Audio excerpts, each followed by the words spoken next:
Chers auditeurs, vous êtes en compagnie de Jérôme Kazao qui est au micro.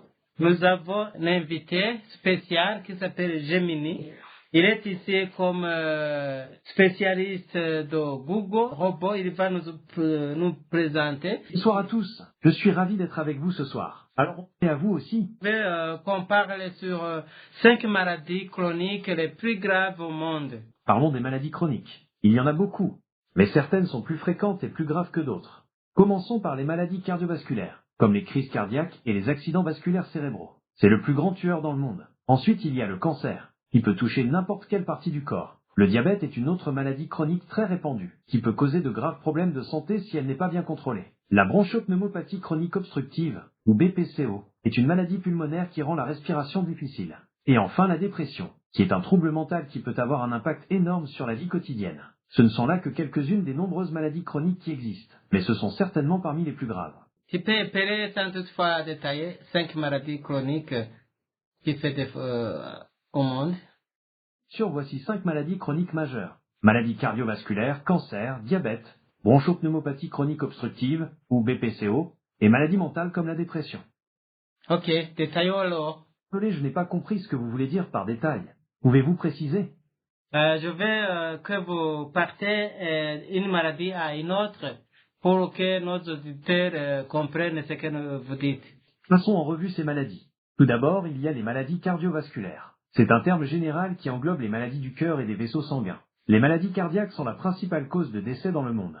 Ensuite, le cancer. C'est une maladie où les cellules anormales se multiplient de manière incontrôlée. Il existe de nombreux types de cancers, chacun avec ses propres caractéristiques. Le diabète est une maladie qui affecte la façon dont votre corps utilise le sucre dans le sang. Il existe 2 principaux types de diabète. Le diabète de type 1 et le diabète de type 2. La bronchopneumopathie chronique obstructive, ou BPCO, est une maladie pulmonaire qui rend la respiration difficile. Elle est généralement causée par le tabagisme. Enfin, les maladies mentales comme la dépression. La dépression est un trouble de l'humeur, qui peut affecter la façon dont vous pensez, vous sentez et agissez. Voilà, j'espère que c'est plus clair comme ça. Ok, vous avez dit qu'il y a 2 types de diabète.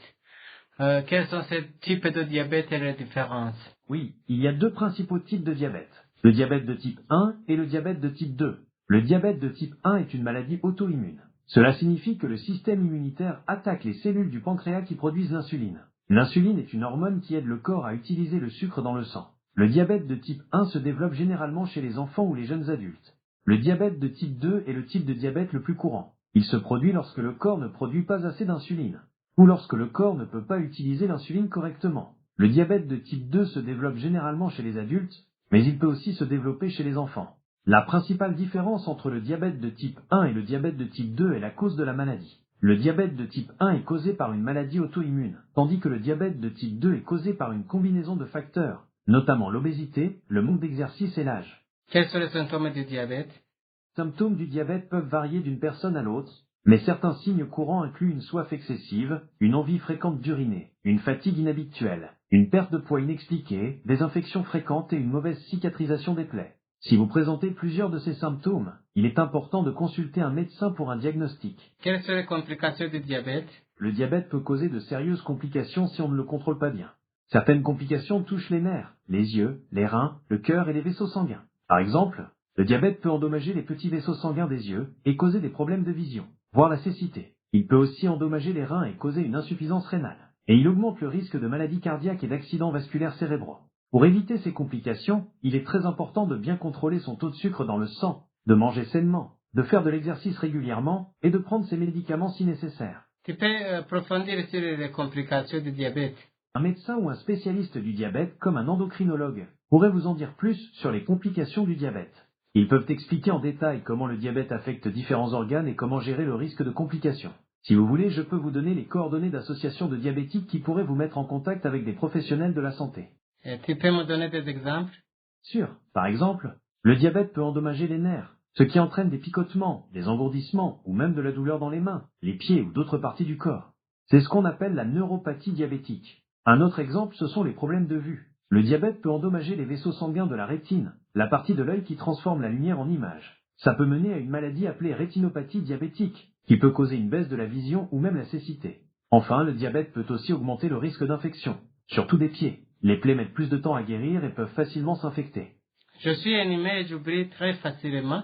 Tu peux me rappeler d'autres maladies, les quatre qu'on n'a pas abordées? Pas de problème. Parmi les autres maladies chroniques importantes, on trouve l'asthme, qui rétrécit les voies respiratoires et rend la respiration difficile. Il y a aussi l'arthrite, qui provoque une inflammation des articulations et entraîne des douleurs et de la raideur. L'hypertension artérielle, aussi appelée pression sanguine élevée, fait travailler le cœur plus fort que la normale. Et enfin, la maladie d'Alzheimer, qui est une maladie neurodégénérative, qui affecte progressivement la mémoire et les capacités cognitives. Est-ce qu'il y a une maladie en particulier qui vous intéresse? L'asthme. L'asthme, c'est une maladie respiratoire chronique qui touche les poumons. Quand on a de l'asthme, les voies respiratoires deviennent enflammées et rétrécissent, ce qui rend la respiration difficile. Ça peut provoquer des symptômes comme une respiration sifflante, une toux, une sensation d'oppression dans la poitrine et de l'essoufflement. Est-ce qu'il y a autre chose que vous aimeriez savoir sur l'asthme? Oui, les symptômes de l'asthme. Les symptômes de l'asthme peuvent varier d'une personne à l'autre. Les plus courants sont la respiration sifflante, une toux sèche, une sensation d'oppression dans la poitrine et de l'essoufflement. Ces symptômes peuvent être déclenchés par différents facteurs, comme le pollen, la poussière, le stress ou l'exercice physique. C'est lui qui a dit que si l'asthmatique pleure ou bien rit, peut causer de la crise de l'asthme, mais c'est vrai. Non, ce n'est pas tout à fait exact. Pleurer ne provoque pas de crise d'asthme. Contre, certaines personnes peuvent avoir une réaction allergique à certains aliments, comme le riz, et cette réaction peut déclencher une crise d'asthme. Mais ce n'est pas le riz en lui-même qui cause la crise, c'est plutôt une réaction allergique à un composant du riz. Est-ce que vous avez d'autres questions sur l'asthme? Est-ce qu'il y a des aliments recommandés pour l'asthmatique? L'asthme, il n'y a pas vraiment d'aliment miracle, mais une alimentation équilibrée, riche en fruits, légumes, céréales complètes et protéines maigres, c'est toujours une bonne idée. Les aliments riches en antioxydants, comme les baies, les légumes verts à feuilles et les noix, peuvent aider à réduire l'inflammation dans les poumons. Les oméga 3, qu'on trouve dans le poisson gras comme le saumon, peuvent aussi avoir des effets bénéfiques. Mais attention, certains aliments peuvent déclencher des crises d'asthme chez certaines personnes. Si vous pensez avoir une allergie alimentaire, parlez-en à votre médecin. Non, il faut me dire au moins les aliments qui ne sont pas conseillés pour l'asthmatique. Merci. Alors il y a quelques aliments qu'il vaut mieux limiter si vous êtes asthmatique. Les aliments frits et gras, comme les fast-foods, peuvent irriter les poumons. Les aliments transformés et riches en additifs peuvent aussi déclencher des réactions chez certaines personnes. Et il y a les aliments allergènes, comme les crustacés, les œufs ou les arachides. Ils peuvent provoquer des crises d'asthme chez les personnes allergiques. Mais attention, ce ne sont que des recommandations générales. Ce qui déclenche l'asthme, ça peut varier d'une personne à l'autre. Si vous voulez savoir quels aliments éviter en particulier, il vaut mieux consulter un médecin ou un allergologue. Ok, je comprends. Est-ce qu'il y a aussi le comportement que l'asthmatique ne peut pas pratiquer? Oui, il y a certains comportements à éviter si on est asthmatique. Par exemple, fumer ou être exposé à la fumée de cigarette, ça peut déclencher des crises. Les changements de température extrêmes, comme passer d'un endroit très chaud à un endroit très froid, peuvent aussi être problématiques. Et puis, il y a le stress et les émotions fortes. Ils peuvent jouer un rôle. Si vous avez d'autres questions sur les facteurs déclenchants de l'asthme, n'hésitez pas à demander. Oui, allez-y. Il y a quelques comportements à éviter si on est asthmatique. Par exemple, fumer ou être exposé à la fumée de cigarette, ça peut déclencher des crises. Les changements de température extrêmes, comme passer d'un endroit très chaud à un endroit très froid, peuvent aussi être problématiques. Et puis, il y a le stress et les émotions fortes. Ils peuvent jouer un rôle. Si vous avez d'autres questions sur les facteurs déclenchants de l'asthme, n'hésitez pas à demander. Il y a d'autres facteurs déclencheurs de l'asthme? Il y a d'autres facteurs qui peuvent déclencher une crise d'asthme. Par exemple, les infections respiratoires comme le rhume ou la grippe peuvent irriter les bronches et rendre la respiration plus difficile. Les changements de temps, surtout quand il fait froid et sec, peuvent aussi être un problème. Et puis il y a les produits chimiques, comme les parfums, les nettoyants ménagers ou les peintures, qui peuvent provoquer des réactions chez certaines personnes.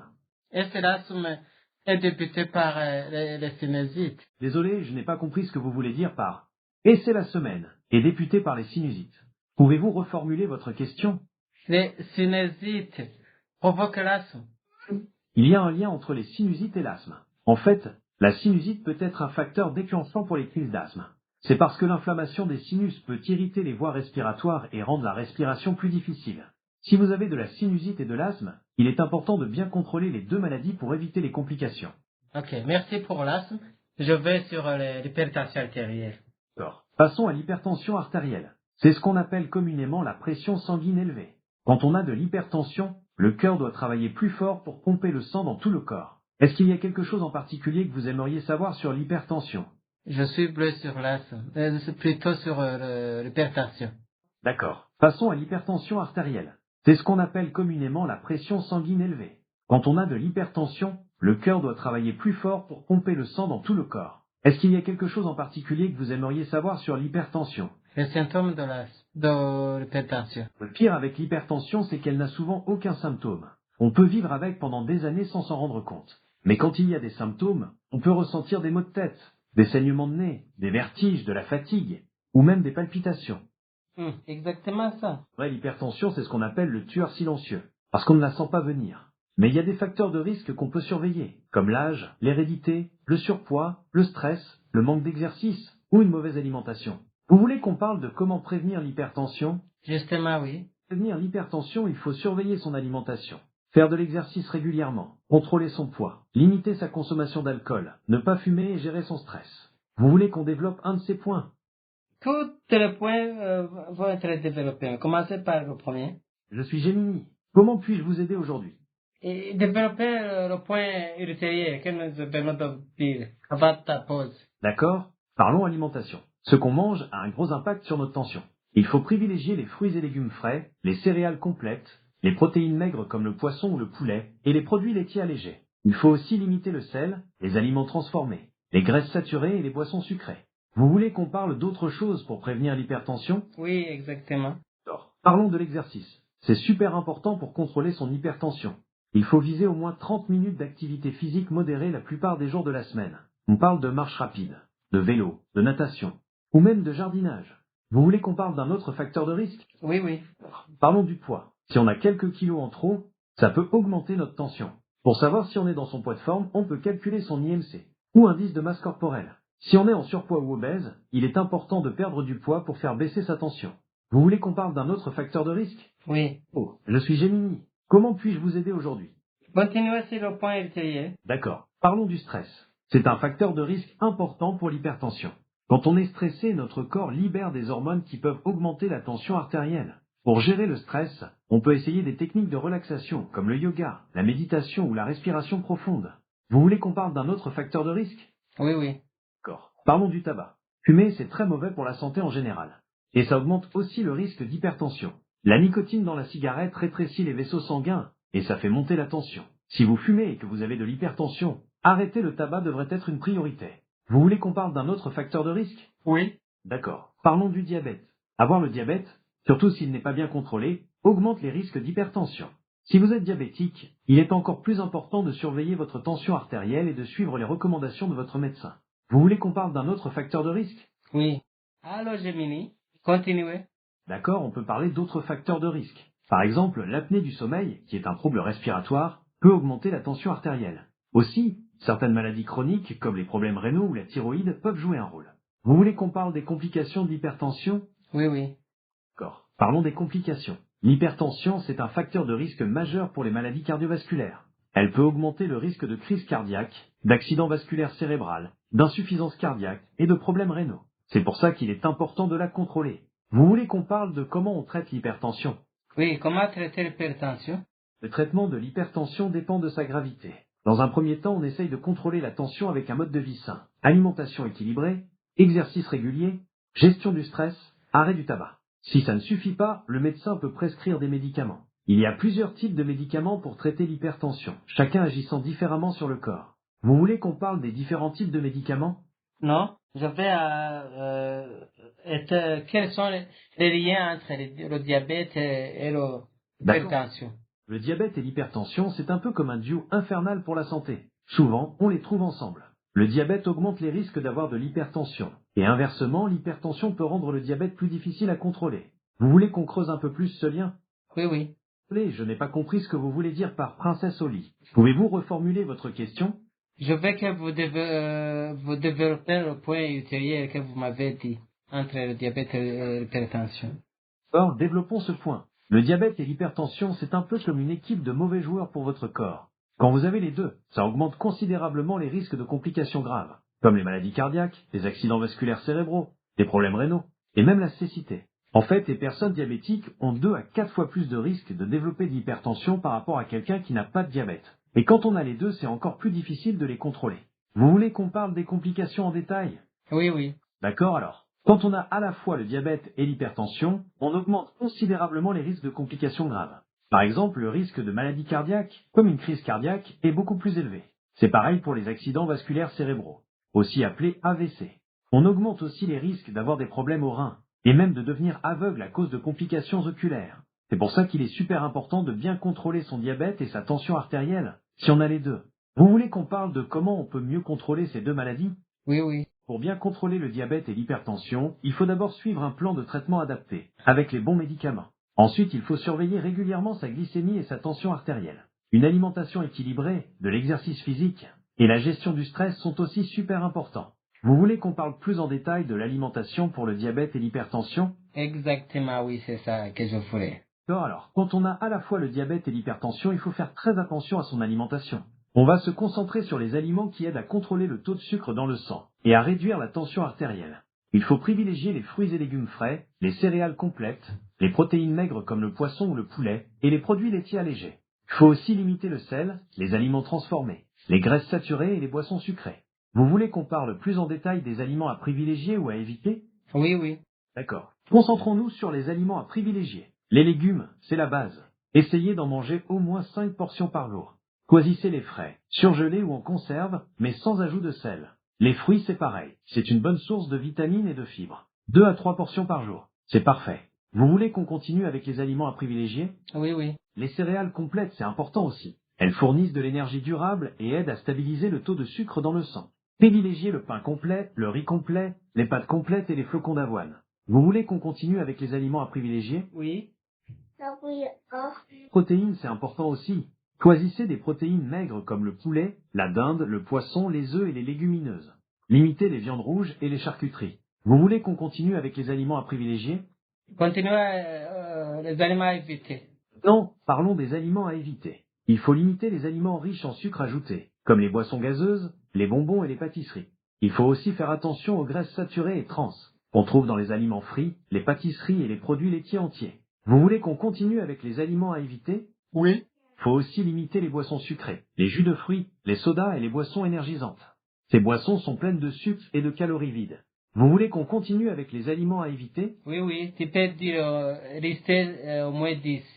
Il faut aussi limiter les aliments riches en sel, comme les charcuteries, les plats préparés, les soupes en conserve et les snacks salés. Le sel, c'est mauvais pour la tension artérielle.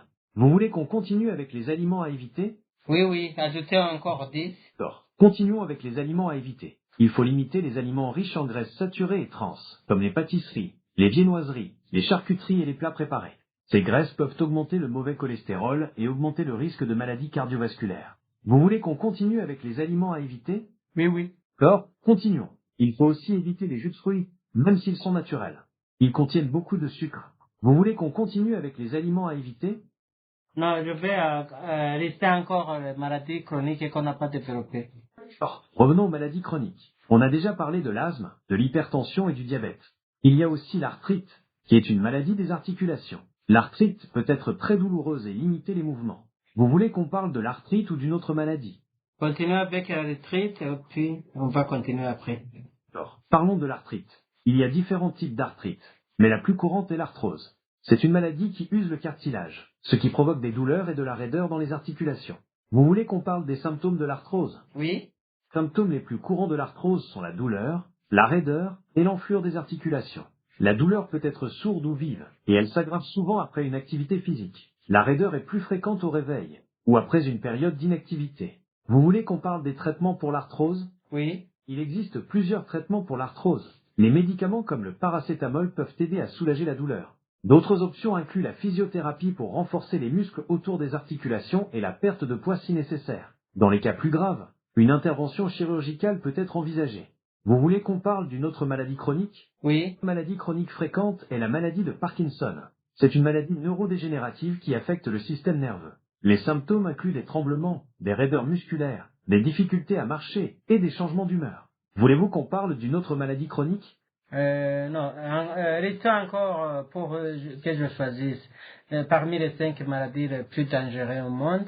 D'accord, parmi les maladies chroniques les plus répandues et les plus graves, on trouve les maladies cardiovasculaires, comme les crises cardiaques et les accidents vasculaires cérébraux. Il y a aussi le cancer, qui regroupe plusieurs maladies différentes. Le diabète est une autre maladie chronique très fréquente. La bronchopneumopathie chronique obstructive, ou BPCO, est une maladie respiratoire qui rend la respiration difficile. Et enfin, les maladies mentales comme la dépression et l'anxiété. Voulez-vous qu'on parle d'une de ces maladies en particulier? Oui, anxiété. D'accord, parlons anxiété. C'est un trouble mental fréquent qui peut grandement affecter la vie quotidienne. On peut ressentir de l'anxiété face à des situations spécifiques, comme la peur de parler en public, ou de manière plus générale, avec une sensation constante d'inquiétude. Vous voulez qu'on parle des symptômes de l'anxiété? Oui. Les symptômes de l'anxiété peuvent toucher le corps et l'esprit. On peut avoir des sueurs froides, des tremblements, des palpitations, une sensation d'oppression dans la poitrine, des difficultés à respirer, des vertiges, des maux de tête, des troubles digestifs et des problèmes de sommeil. Au niveau mental, on peut se sentir agité, irritable, avoir des difficultés à se concentrer, et même ressentir de la panique. Vous voulez qu'on parle des traitements pour l'anxiété? Oui. Il existe plusieurs façons de traiter l'anxiété. La thérapie, comme la thérapie cognitivo-comportementale, peut apprendre des techniques pour gérer tes pensées et tes comportements anxieux. Les médicaments, comme les antidépresseurs, peuvent aussi être utiles. Et puis, il y a des changements dans ton mode de vie, comme faire de l'exercice régulièrement, bien dormir et avoir une alimentation équilibrée. Tu veux qu'on parle plus en détail des traitements? Quelles sont les causes d'anxiété? Les causes de l'anxiété peuvent être variées. Parfois, c'est lié à des facteurs génétiques, comme une prédisposition familiale aux troubles anxieux. Ça peut aussi être déclenché par des événements de vie stressants, comme un divorce, un décès ou un problème financier. D'autres fois, c'est lié à des problèmes de santé physique, comme une maladie chronique ou des troubles hormonaux. Et puis, il y a aussi l'environnement, avec des facteurs comme le stress au travail ou dans les études. Vous voulez qu'on parle plus en détail d'un de ces facteurs? Oui, oui. D'accord, on peut parler des facteurs génétiques. Si tu as des antécédents familiaux d'anxiété, c'est-à-dire si des membres de ta famille ont déjà souffert d'anxiété, tu as plus de risques de développer ce trouble toi-même. Tu veux qu'on parle d'un autre facteur? Oui. D'accord. Parlons des événements de vie stressants. Des choses comme un divorce, la perte d'un être cher, des problèmes financiers ou professionnels peuvent déclencher de l'anxiété. Même des événements positifs, comme un mariage ou un déménagement, peuvent être source de stress et provoquer de l'anxiété. Tu veux qu'on parle d'un autre facteur? Oui, oui. Alors, parlons des problèmes de santé physique. Certaines maladies chroniques, comme les troubles cardiaques, les problèmes respiratoires ou les maladies de la thyroïde, peuvent provoquer de l'anxiété. Parfois, les effets secondaires de certains médicaments peuvent aussi être responsables. Tu veux qu'on parle d'un autre facteur? Et pourtant, les facteurs de risque sont communs pour les maladies chroniques? Les facteurs de risque pour les maladies chroniques sont nombreux. On peut les classer en deux grandes catégories. Les facteurs de risque modifiables et les facteurs de risque non modifiables. Les facteurs de risque modifiables, c'est tout ce qu'on peut changer avec notre mode de vie. Par exemple, une mauvaise alimentation, le manque d'activité physique, le tabagisme, la consommation excessive d'alcool, le stress et le manque de sommeil. Les facteurs de risque non modifiables, c'est tout ce qu'on ne peut pas changer, comme l'âge, les antécédents familiaux, le sexe et l'origine ethnique. Tu veux qu'on parle plus en détail d'un de ces facteurs? Non, tu as presque tout répondu. Oui, on a presque tout couvert. On a parlé des maladies chroniques les plus courantes, de leurs symptômes, de leurs causes, et même des traitements dans certains cas. Il reste toujours des choses à explorer, mais on a fait un bon tour d'horizon. Tu veux qu'on récapitule les points clés? Oui, oui. Bien sûr. On a commencé par explorer les maladies chroniques les plus courantes, comme les maladies cardiovasculaires, le cancer, le diabète, la BPCO et les maladies mentales. On a creusé les symptômes, les causes et les traitements de certaines d'entre elles, comme l'asthme, l'hypertension, le diabète et l'anxiété. On a aussi vu le lien étroit entre le diabète et l'hypertension et on a parlé de l'importance d'une bonne alimentation pour contrôler ces deux maladies. Finalement, on a découvert la maladie de Parkinson et l'arthrite parmi d'autres maladies chroniques. Est-ce qu'il y a une maladie en particulier que vous voulez approfondir? Voulez-vous changer de sujet? Ah non, je veux que nous arrêtons par ici, mais avant de nous arrêter, nous allons présenter notre invité qui est Gemini. Ah oui, c'est vrai. J'ai complètement oublié de vous présenter notre invité spécial. Mes excuses. Alors voici Gemini, un expert en ligne de Google, qui est venu nous éclairer sur les maladies chroniques. Gemini, est-ce que tu veux te présenter? Moi, je suis Jérôme Kazaokiaye, le directeur du journal en ligne Itara Burundi. Je vous remercie d'avoir accepté notre invitation et je pense que quand nous appelons votre expertise, vous serez ici, Monsieur Gemini. À vous. Si Jérôme, c'est un plaisir d'être avec vous aujourd'hui. J'espère que mon expertise sur les maladies chroniques a pu éclairer vos auditeurs. N'hésitez pas à me recontacter si vous avez d'autres questions. Je vous remercie. À bientôt. Si également Jérôme. C'était un plaisir de participer à cette émission. À bientôt. Merci aux auditeurs Itara Burundi. À bientôt donc, comme invité spécial est parti. J'aimerais vous remercier aussi pour votre oreille attentive et pense que nous allons aborder d'autres sujets ultérieurement. À bientôt.